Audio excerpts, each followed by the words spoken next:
Adolf Hitler was a German politician, leader of the Nazi Party, Chancellor of Germany from 1933 to 1945. He also became Führer of Nazi Germany from 1934 to 1945. Adolf committed suicide with his wife in 1945, the 3rd of April, in the Führerbunker in Berlin. He used a gunshot while his wife Eva Braun took cyanide. In accordance with Hitler's written and verbal instructions, the same day the remains were carried up the stairs through the bunker's emergency exit. They were then doused in petrol and set alight in the raised chancellery garden outside the bunker. Later, in 1970, they were again exhumed, cremated, and the ashes scattered. But rumors differ as to the cause of death. One version stated that he died by poison only, and another view claimed that he died by a self-inflicted gunshot while beating down on a cyanide capsule. Contemporary historians have rejected these rumors as being either Soviet propaganda or an attempted compromise to reconcile the different conclusions.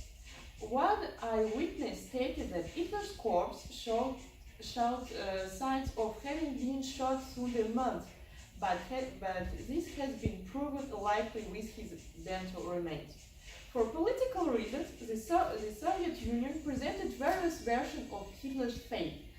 4 years after the war, Soviets also maintained that Hitler was not dead, but had fled and had hidden by former allies, Spain or Argentina. Let us explain in detail. The theory that Hitler did not commit suicide but instead escaped with his wife was promoted by the Soviet government as part of its state-sponsored disinformation campaign. The myth was first presented to the public by Marshal Georgy Zhukov at a press conference in June in 1945, following Soviet leader Joseph Stalin's orders. When asked at the Potsdam conference in July 1945 how Hitler had died, Stalin said he was living in Spain or Argentina. These theories of propaganda are right on the fact that Hitler was not dead after the war. We will provide evidences. Although they do not take into account the fact that some Nazis, including Hitler, might have flew to other countries. First of all, let's review pieces of evidence that Hitler is alive.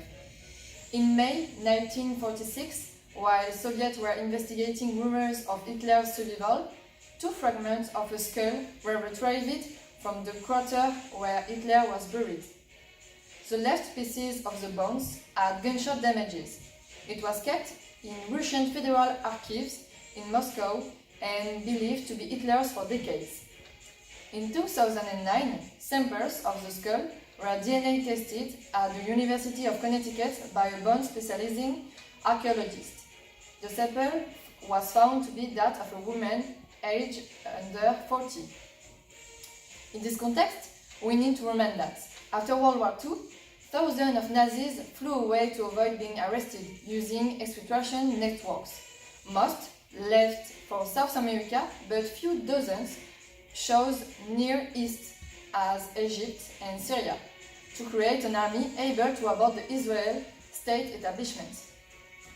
The skull evidence that we have seen earlier suggests that Hitler did not die in the bunker, but rather used these exfiltration networks. Although, unlike the Soviets' opinion, it is almost certain that Hitler exiled to Egypt or Syria to continue his anti-Semitic policies. In fact, many other high-ranking Nazi officials, as Johann von Leers or William Buckler, ex-Gestapo captains, have provided their expertise to armed services in Egypt and Syria to avoid the creation of Israel. So we can suppose that Hitler ran to Egypt or Syria because of the important Nasser anti-Jewish and anti-Zionist propaganda. In fact, according to the testimony of an SS officer Otto Skorzeny, Hitler, from the year 1956, led a network of several thousand people in all the Middle East, whose objective is to create a new Nazi state in order to reclaim the lost territory and destroy the state of Israel. Hitler used this worked for committing numerous attacks in any Arab country against Jews without anyone knowing. The most important attack was the attack of the Munich Olympics in 1972, was attributed to the Black September organization. In reality, it was Hitler and his collaborators who commissioned this attack, which initially planned to kill all Israeli athletes. A German magazine, Der Spiegel, reports that the Palestinian terrorists responsible for the massacre of 11 Israeli athletes during the 1972 Munich Olympics were held by a German neo-Nazi. This neo-Nazi, Willy Paul, helped them to obtain fake passports and convoyed members of the Black September terrorists across Germany to obtain fake passports in the weeks leading up to the Munich massacre, so that they would meet other Palestinian established in Germany. Willy Paul was at Hitler's command to commission these attacks.